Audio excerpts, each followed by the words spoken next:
All right. Welcome, everyone. I'm so pleased to see so many of you joining us for the virtual book launch and presentation of Changing the Game for Generation Alpha, Teaching and Raising Young Children in the 21st Century. I'm joined today by the author, Valora Washington. Welcome.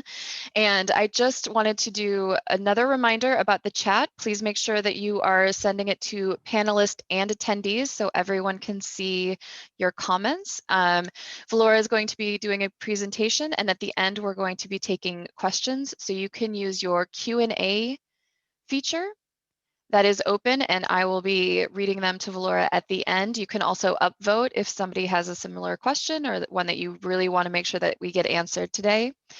That is in the Q&A, or you can type into the chat, but the Q&A will help us keep everything a little more organized. I wanted to read a quote that our friend Maurice Sykes, author of Doing the Right Thing for Children, wrote about the book Changing the Game for Generation Alpha, because I just think it really captured everything that's wonderful about this book. So I'm going to read that to start. Maurice writes, Valora Washington has identified 6 powerful, transformative megatrends that have the potential to reshape and refocus the way in which we think and talk about early childhood education, as well as race, gender, and class. She writes that it is a book of hope and activism, and that is true. It is also a book about leadership, raw courage, and truth to power. And I just think that's such a wonderful description of the book.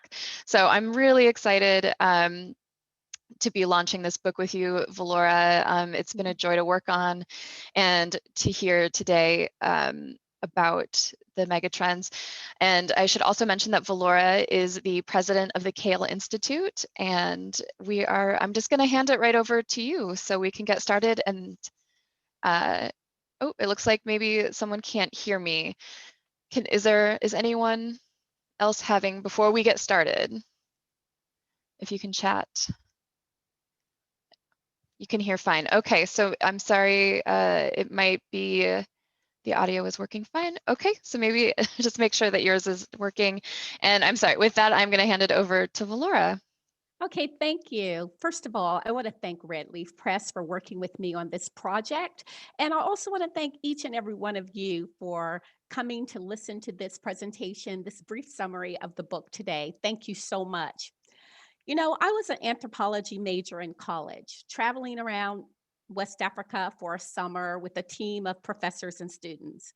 And all I could ever think about was the children we encountered, their smiles, their laughter, their usefulness in their communities, their struggles, their opportunities. And that's when the passion hit me. That West African summer, I now realize, was a welcomed relief from the world I was experiencing back home in the United States. We generation boomers were coming of age in an era characterized by Vietnam War body counts, horrific civil rights abuses, a series of political assassinations, ideological competitions, and a looming drug crisis. We chose to sit in, teach in, march on, and organize. Issues of civil rights and justice predominated national narratives that largely focused on relationships between Blacks and whites. And being Black from that particular era, these conversations had a deep calling to me, a calling to which I answered yes. And yes meant service as an educator with a focus on young children. I could hardly wait to graduate from college and move on to advanced studies in child development. What could possibly matter more than helping each child to reach his or her full potential? The science of early learning was very young back then. With theory and animal studies, we believed more than we knew. The notion of childcare was controversial then, but it was widely accepted that early experiences for economically disadvantaged children might help them and our nation win the war on poverty. Head Start was created, and along with it emerged an array of educational approaches and evaluations that made it very clear that if we were going to talk about young children and to help them, we had to take into account the racial, cultural, linguistic, and social class variations of American childhood. Very quickly, early childhood education experiences were becoming more typical for all children. Growing numbers of women in the workforce at all economic levels increased demand for childcare. Kindergartens became mainstream, even if not mandatory.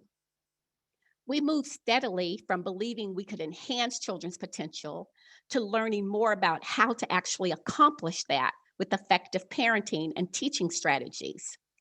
And now it is 40 years later. Where did the time go?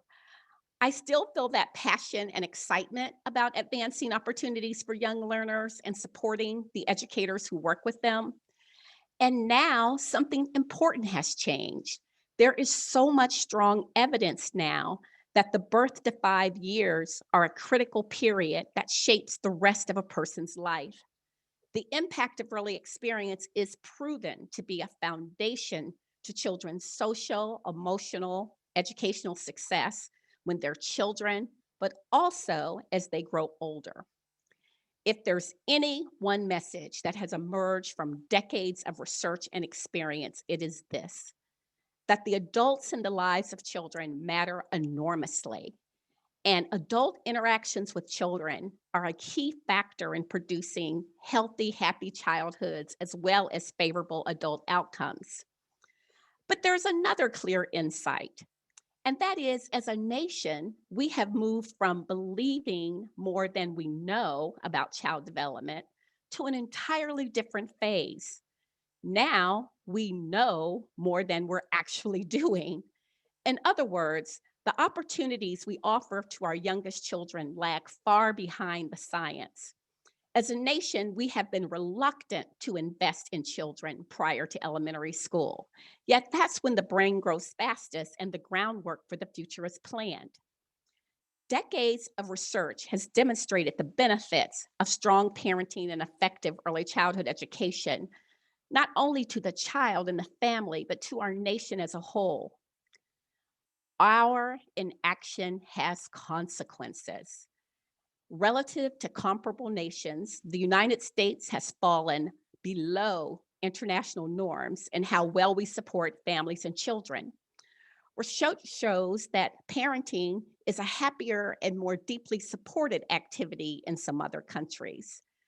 Our relatively low investments result in greater infant mortality and achievement gaps that start early and become worse over time. As opportunity inequities mount, we decrease the ideal of the American dream that each generation will be better off than the one that came before. I'll go to the next slide now. But we can do better. We can be game changers. As parents and teachers, we can change the trajectory that we've been on so far. Taking action matters now more than it ever has. The boomer generation had a black-white focus, but our justice and equity lens has greatly expanded. Today's young families are composed of a very diverse mix of people, languages, cultures, and experiences. Within our youngest population, the Alpha generation, are those children born since 2010. Children of color are already a majority. Diversity is their signature. And as you will hear in this brief talk today, Alpha kids are profoundly different than the way we were in many ways that matter for parenting and teaching. It's no wonder that when polled, many of us in the boomer generation worry about the ongoing future of the American dream. But together we have hope, and we are not powerless in the face of these challenges. We can be game changers. As the 7 generations now living in the United States face our future together, I welcome and invite all of us to join the conversation about how we can raise and teach our Alpha kids. These children are being shaped by the legacies of who we were, as well as the mega trends of who they are. Each of us have to continue to do the best for the individual children in our lives, but we also have the opportunity, acting collectively, to make a difference in the lives of this unique generation. This brief talk is going to introduce you to the tech-savvy alpha generation and then offer strategies for enhancing their lives and the quality of life for their parents and teachers too. By reviewing the mega trends in the life of the alpha generation, providing some historical context, and shedding light on international trends, I hope that the book itself will persuade you to take action now to change the trajectory of a generation. Next slide. So we know, as Abraham Lincoln pointed out, that the best way to predict our future is to create it. So we want you to join the conversation. In the next slide. The conversation matters to all of us because it will influence the extent to which we achieve equity among our children, which we define as the elimination of racially identifiable trends in poverty, achievement, and preschool enrollment. No matter who you are, the conversation matters because there is considerable room for improvement in the status of all of our alpha children from all racial and social economic groups. As the Annie Casey Foundation reported, there's not one group of children that meets all the important benchmarks of development, and there are significant disparities between groups. This conversation matters because none of us can foresee the future for our children, but we can predict that we can plan and we can take action so that we can try to make the best possible platforms from which they can launch their futures. Now matters a lot because our children don't live in the long term. Their childhoods are now, and the choices that we make today are going to play a large role in determining the outcomes that we have for our children tomorrow.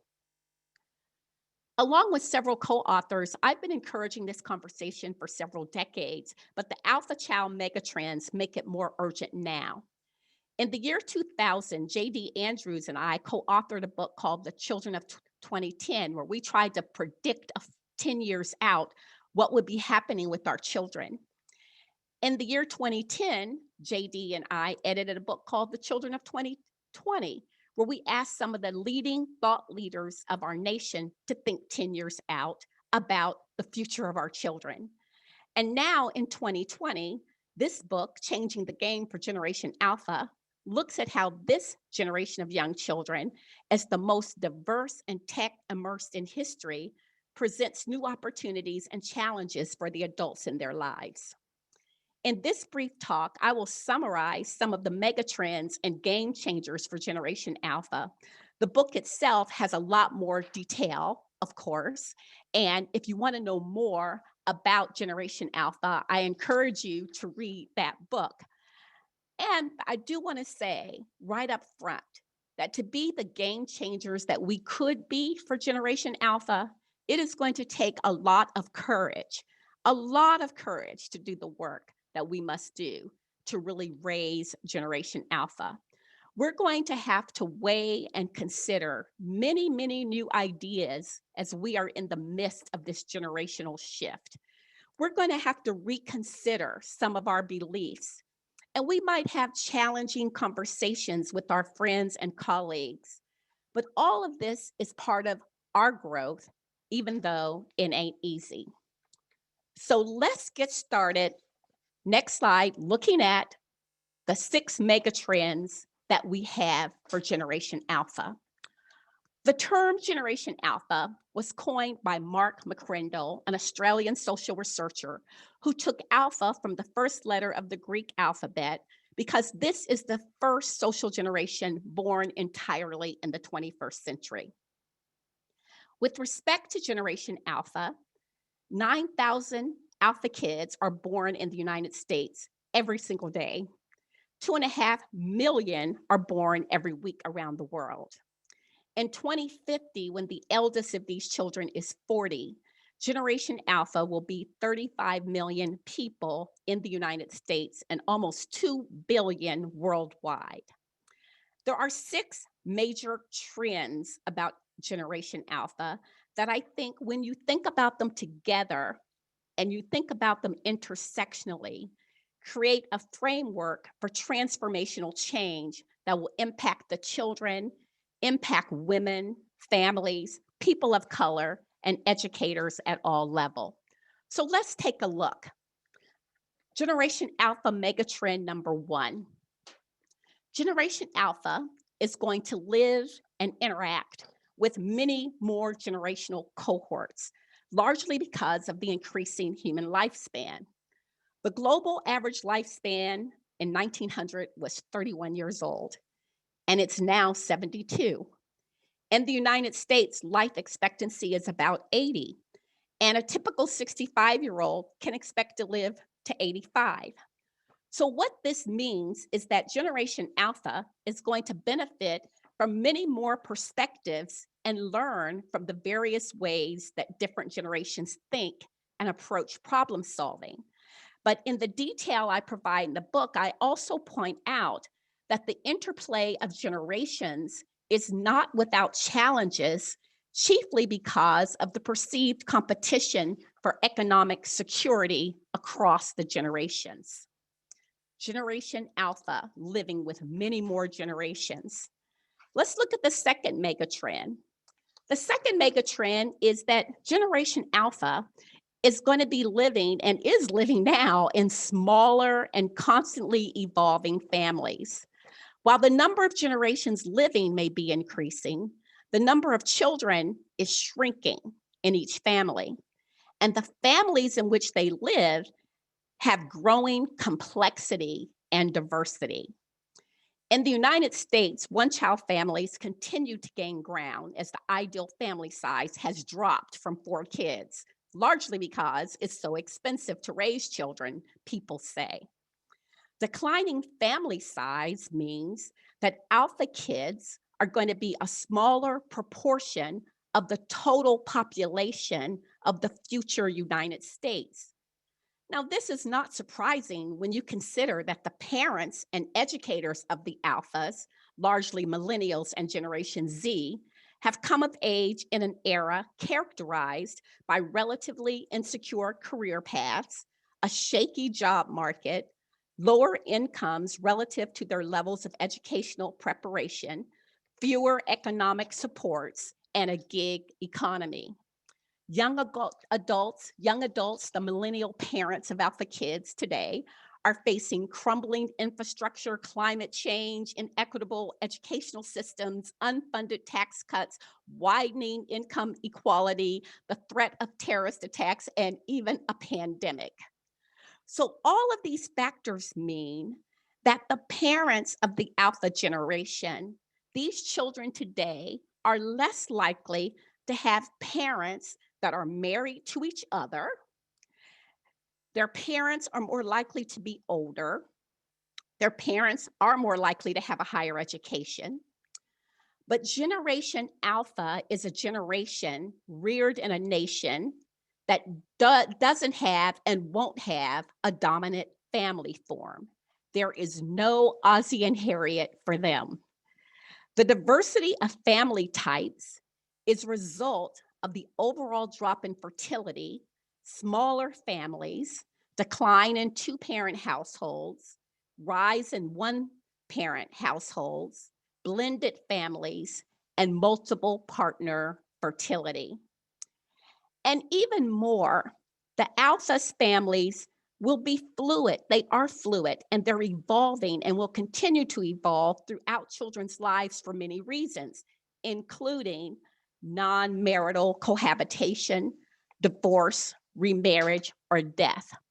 And already a study is showing that about 30% of children under six have already experienced a change in their family structure because of divorce, cohabitation, or another reason. They're going to be in smaller, constantly evolving families. Let's look at megatrend number 3. In all types of families, Generation Alpha's engagement with technology is unparalleled, even when compared to their parents, their millennial parents, who themselves were considered digital natives. Technology is infused into the Alpha's young lives by parents who are apparently quite comfortable with digital innovations and who are preparing their children for a life online, sometimes even before they're born. Millennial parents seem quite comfortable connecting their children to innovative technology tools such as health wearables, artificial intelligence diagnoses and treatments, or even robot surgeons. So technology is infused into these children's lives since infancy. And the members of the Alpha generation don't know and can't imagine how to live without it. Have you ever tried to wrestle a technology device from a toddler? That is a challenging experience. Generation Alpha is growing up with user-friendly and familiar conversational technology such as Siri, Alexa, Google Assistant in their homes. And so in the world of the Alphas, interacting with artificial intelligence and voice assistants is just normal and natural. These kids will often assume that a device is touchscreen until proven otherwise. Now, this is a huge social experiment, but whatever the risk and benefits, it is very clear that Alpha kids are very open to technology. In one video that I saw, a child said he'd rather have an iPad than a dog. Let's look at the fourth megatrend. Generation Alpha is going to be exceptionally globally connected. For Generation Alpha, technology opens the doors to the world, creating similarities across generations around the globe like we have never seen before. And Generation Alpha is certainly going to inherit a world in which global issues are likely to be front and center in their personal and professional lives. Generation Alpha is very much going to be influenced by shifts in global power and demographic shifts that have been occurring since the first of them was born. And although the United States may have a smaller child population, the world in general may be more demographically lopsided. Older adults may be concentrated in relatively wealthy countries and the young in relatively poor countries. And some countries will have high fertility and rapid population growth, while others will face decreasing population size due to fertility or immigration. Many futurists have warned already of potentially disruptive global economies, political unrest, and mass migration, to name a few. And in the United States, we're already seeing huge generational divides in how Americans view our own nation. Let's go to the fifth megatrend that I want to talk about today. And that is diversity is the signature characteristic of the Alpha generation. As it faces global issues, the US Alpha population itself is the most strikingly diverse generation in the history of the United States of America.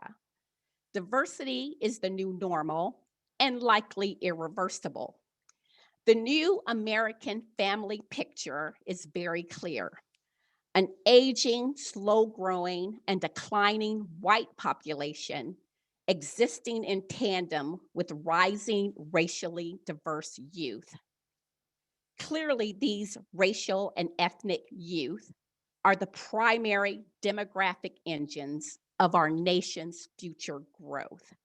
Let me tell you a few things we can expect to see.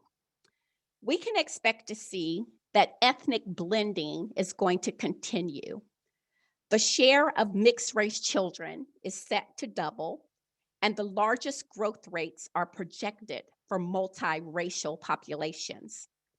We can expect to see that children of color are the fastest growing populations, especially Hispanics and Asians. We can expect to see that immigration will continue to be a strong factor in the growth of Hispanic and Asian populations. And we can expect to see that each new generation will be more racially diverse than the one that came before it. But here's the rub. Within this diversity, there are enormous achievement and opportunity gaps between groups, which have many implications for our future. We'll talk more about that later. And the sixth and final megatrend that I want to mention today is the fact that Generation Alpha is likely to transform adulthood in many important ways.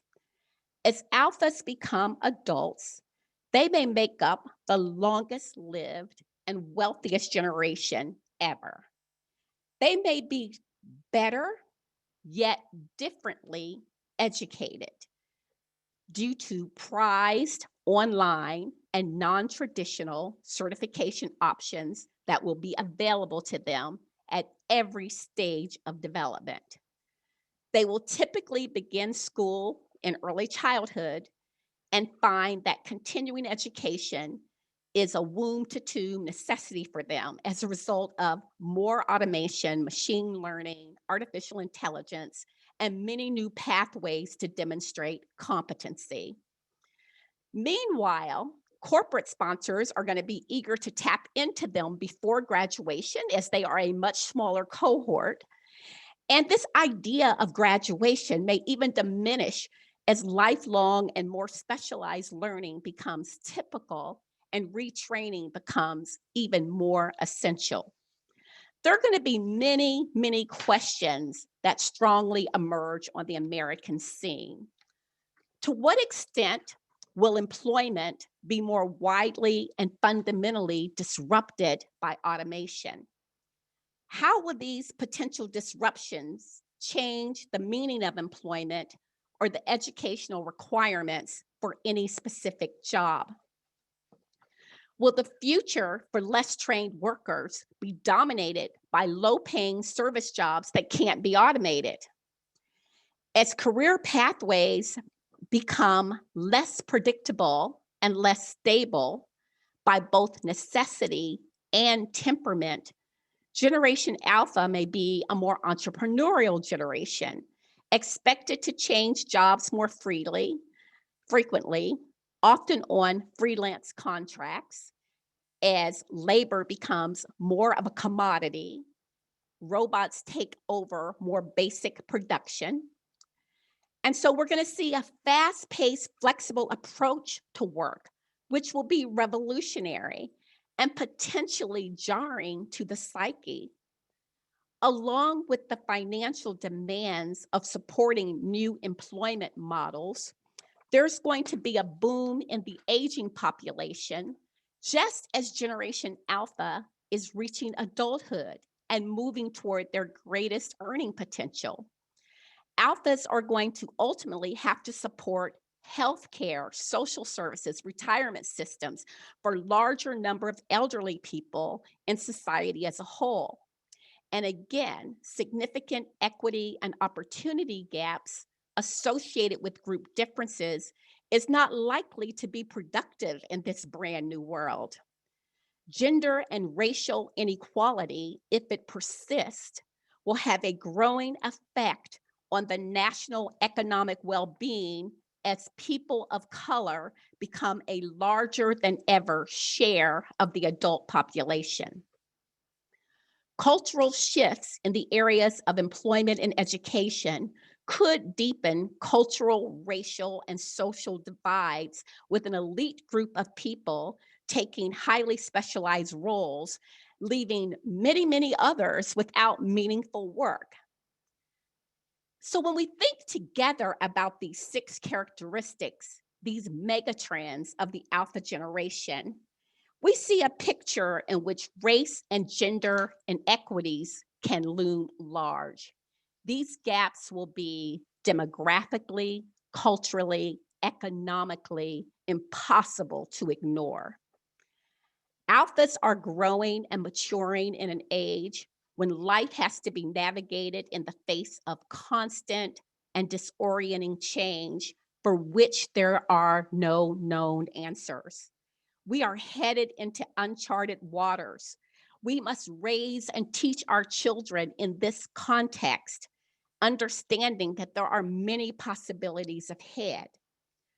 What we can know for sure is that all children, all families, all generations have to play a role in understanding and adapting to these generational shifts.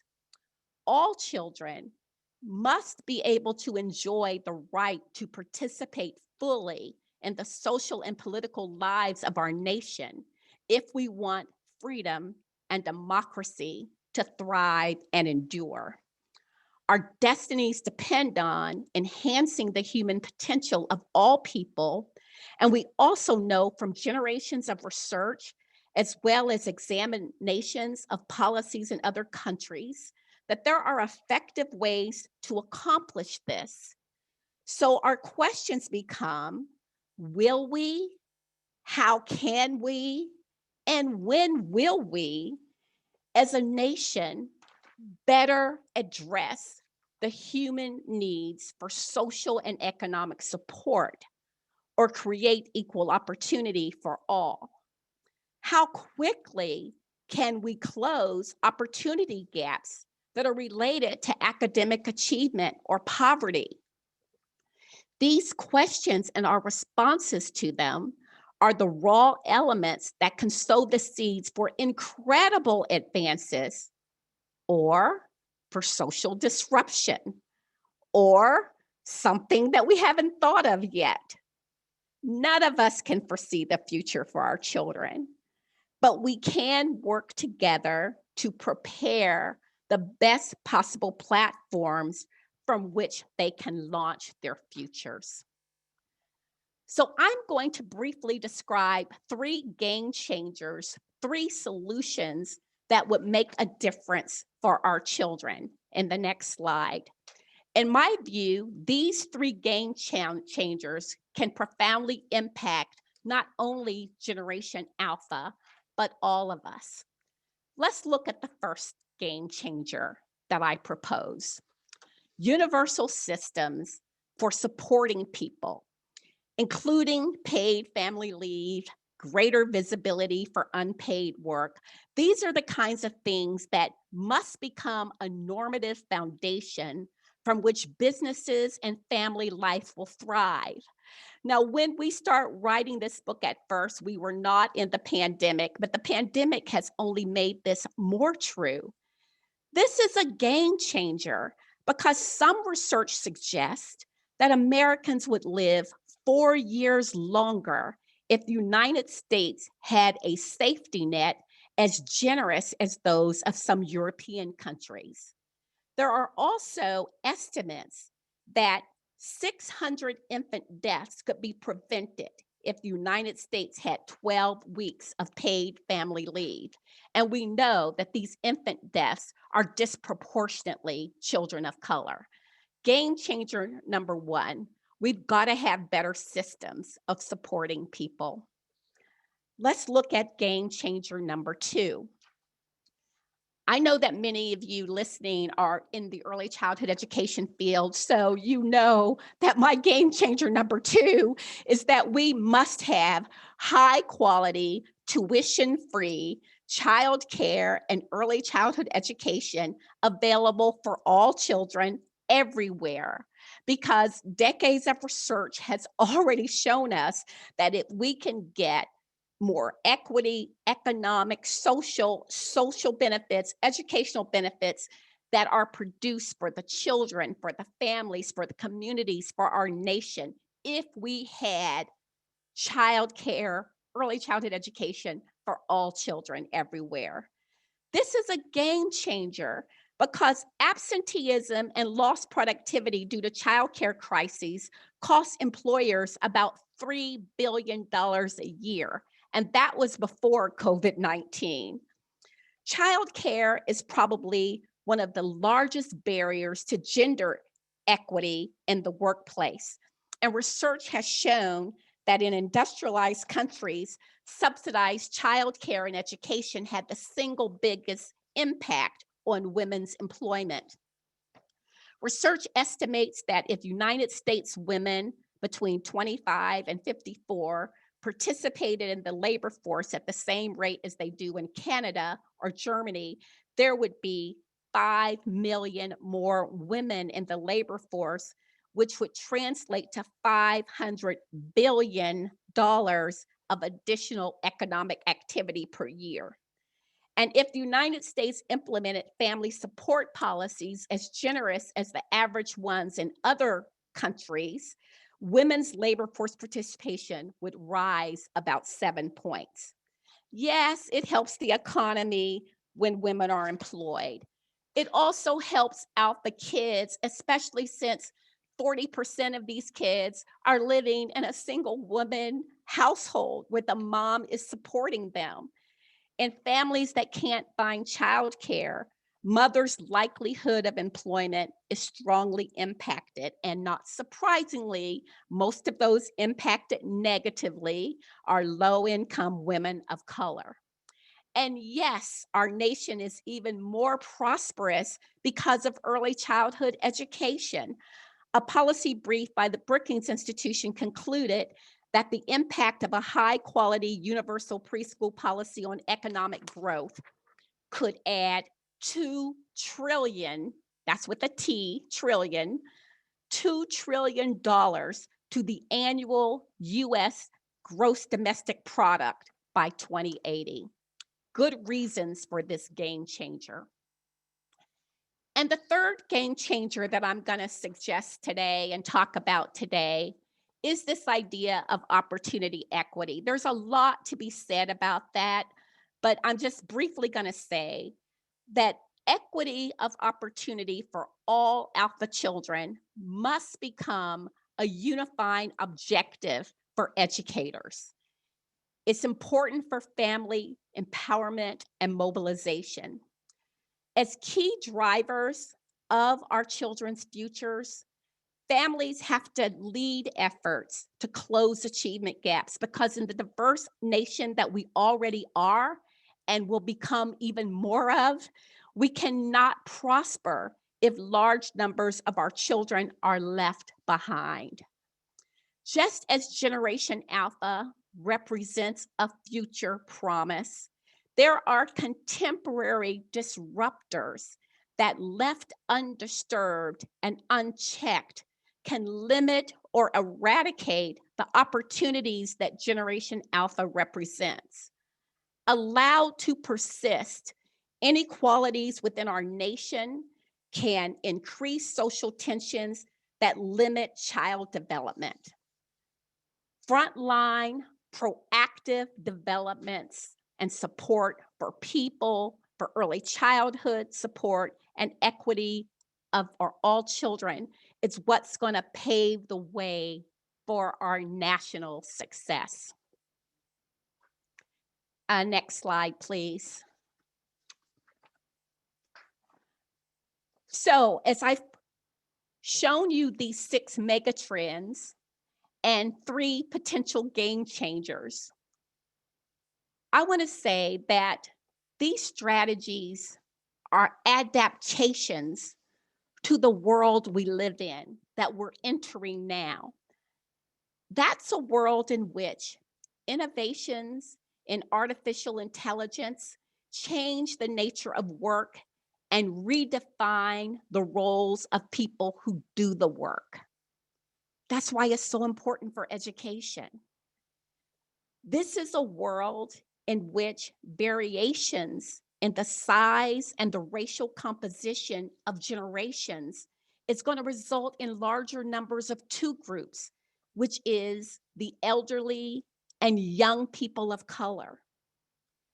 This is a world in which there's already so much strong evidence about how to change the game. The research is there, but we know more than we do.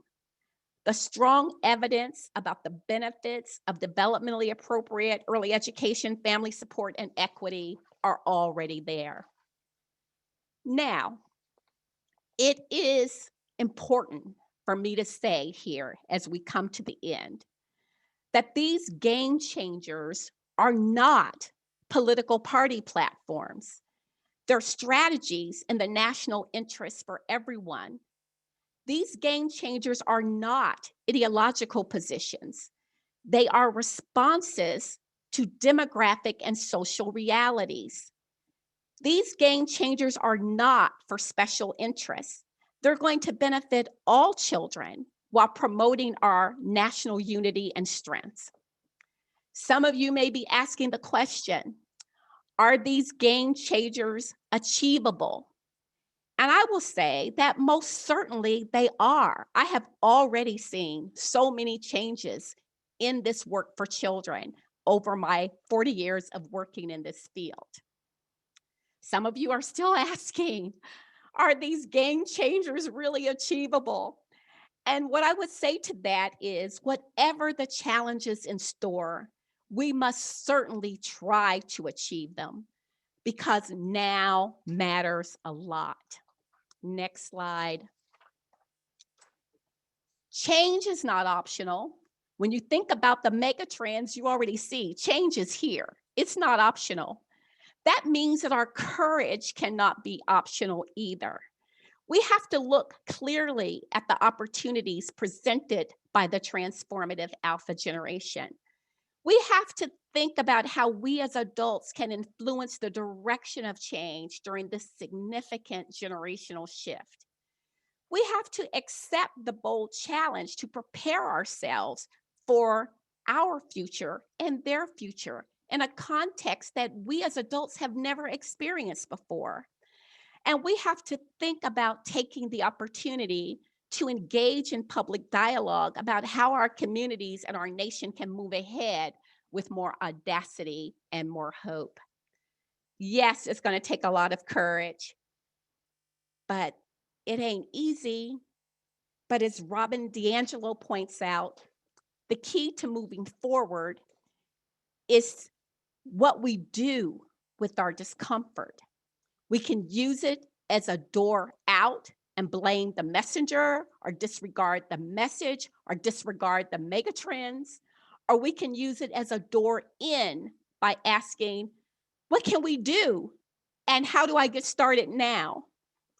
The reality is this is work that has been going on for decades, but it's also work that never stops. And it's work that has to change because of the mega trends that are affecting us now. We can move forward if we have the courage to deal with these issues head on.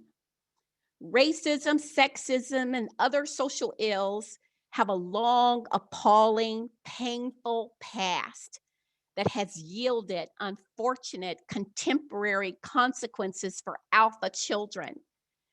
Yes, these realities have plagued us for generations, but they don't have to be permanent.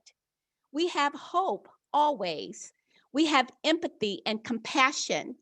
We need to recognize equity as a path to equality and encourage restorative justice for the alpha generation. This is a participatory conversation that's vital to the well-being of the alpha generation. And for a better world, we can all say, yes, we can change the game for the alpha generation. Thank you very much for listening to this brief summary of the book, and I will look forward to having your questions. Great. Thank you so much, Valora. Lots of love in the chat. I don't know if you could really follow along while you were presenting, but lots of people really excited about the content. I do have a couple of questions that I'm going to read off, and a reminder to everyone, you can still type in your questions using the Q&A feature or in the chat, and I've got a couple ready that I'm going to try to combine a little bit. First one is, I'm wondering if you can talk about the audience. As you mentioned, a lot of our audience today are early childhood educators. They're in the field, but I'm wondering if you can talk about, who you were really hoping to reach with this book.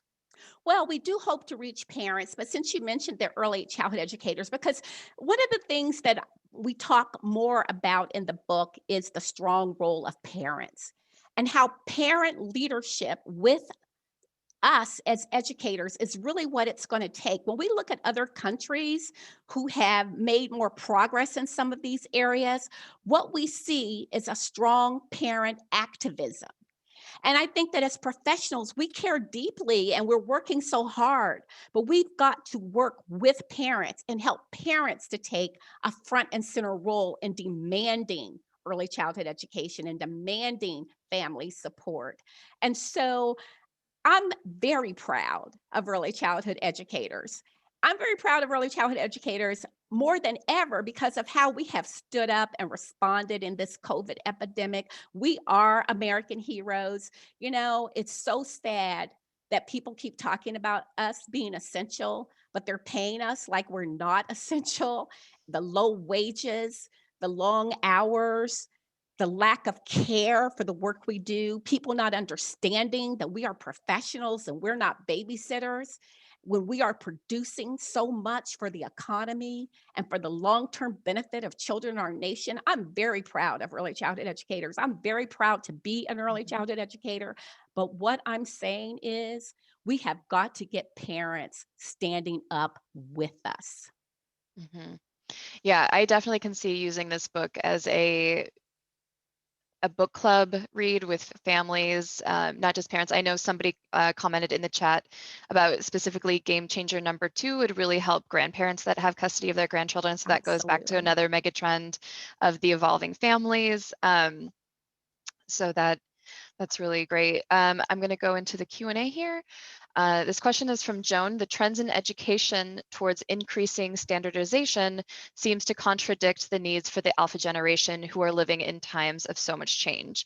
How can we transform education policies around the standardization to meet those needs of all children? And I've seen a couple of questions about beginning to advocate too. And so I'm wondering if maybe that you can combine that answer.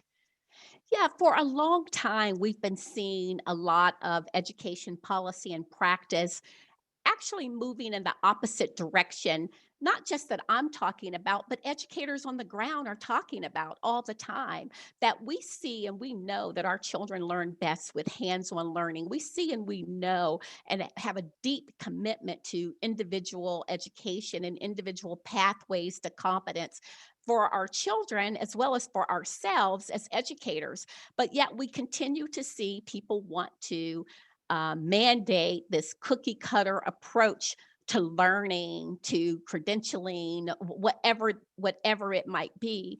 And I really think I think COVID is just the beginning of showing that it doesn't work and it's ineffective. And I think that although we have been saying this for a long time, um, the mega trends are going to make it more essential that you can't ignore that this is not going to work for our children.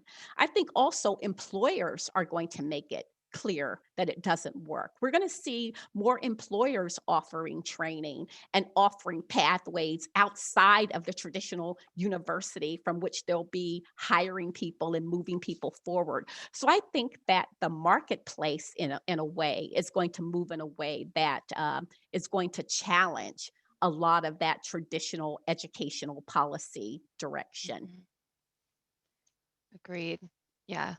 A lot of, again, a lot of love in the chat for that. Um, this is from JK. Following the idea that we know more than we do with regard to ECE, how do we address the trend towards digital/online preschool when research does not support that this is a developmentally appropriate model? Oh, wow. Um, I've been sitting back and wonder if we've issued everyone an iPad and a computer and told them to sit in front of it for hours a day. Whether you're in high school or in preschool, this is really challenging. We know that this is not how children learn. Children need hands on activities.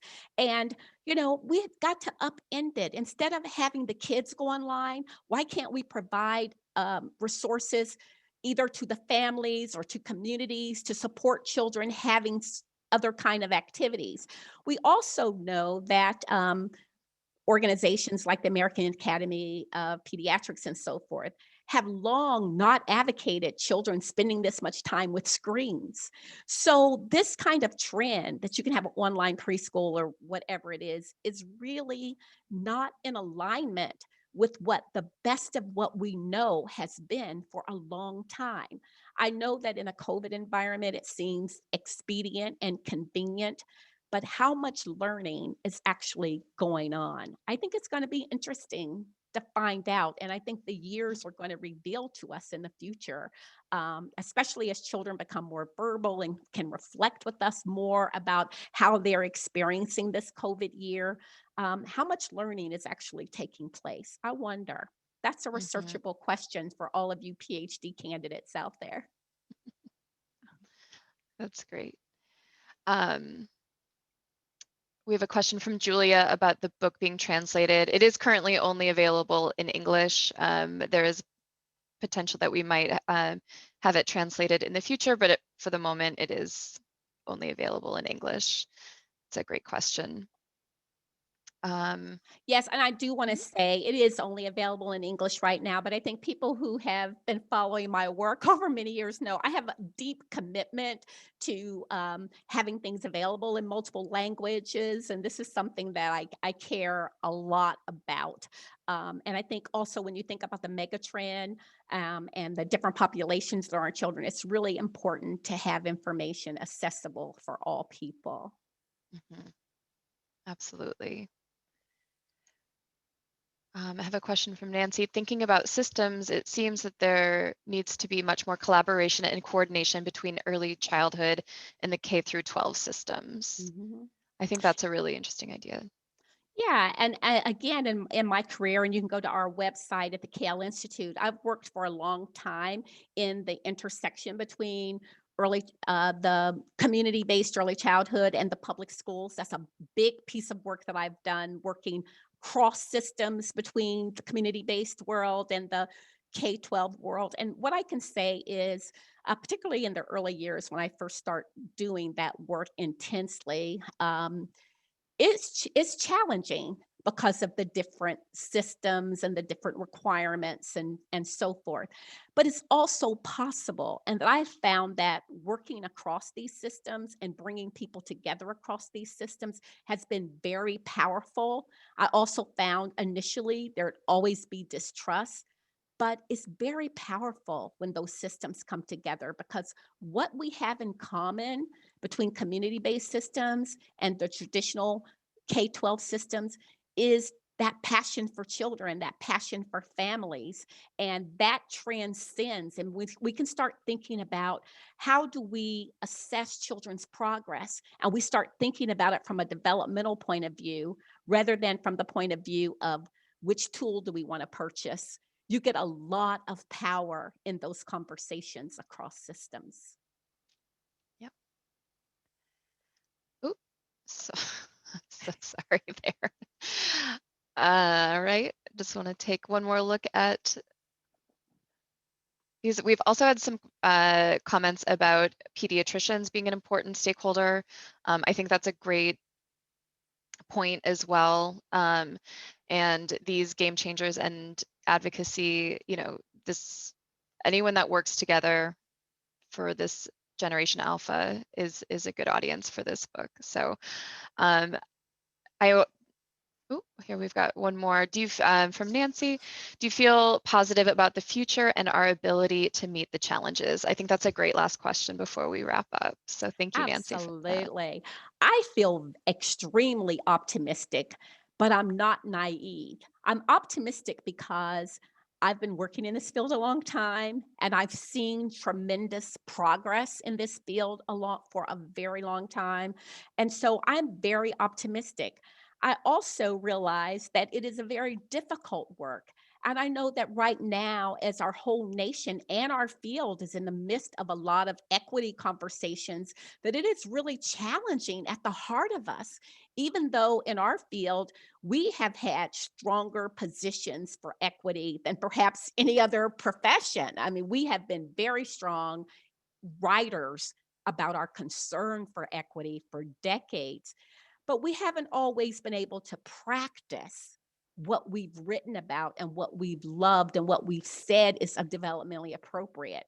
But I feel optimistic because I've seen so much progress and I believe in our people and I know the heart of early childhood educators. And I know that we can get through difficult dialogue because I've seen us do it so much before.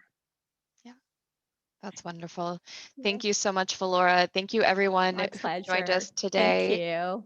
I do want to mention that Valora's book, this was all based on Valora's book, Changing the Game for Generation Alpha, that is currently on a truck to our warehouse. So you can order it today and it will ship out Monday.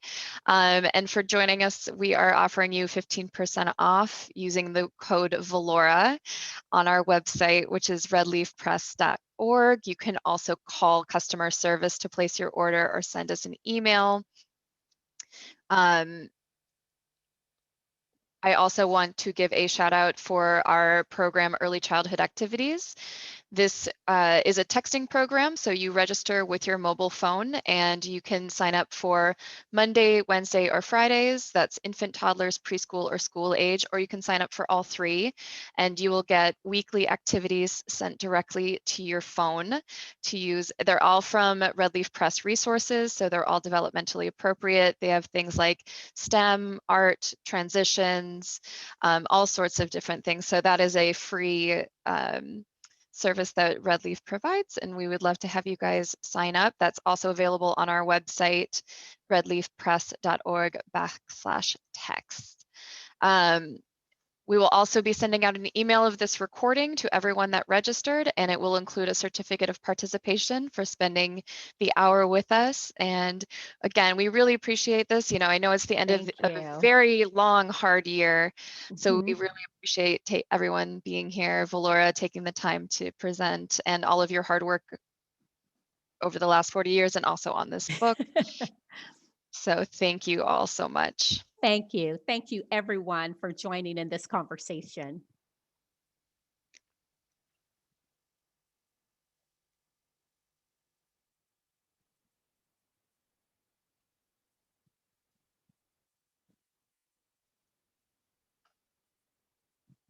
Valora, I want to share this comment here from Deborah that they still have the book Children of 2010 and they visit it regularly. Oh, So, well, I so get the she's comments and like, everything because I couldn't look at them at all. oh yeah, I will save everything for you. Okay, great. So, How do you all think right. it went? Oh, I think it went very well. Here, I'm going to stop recording Yes, please. and I will give you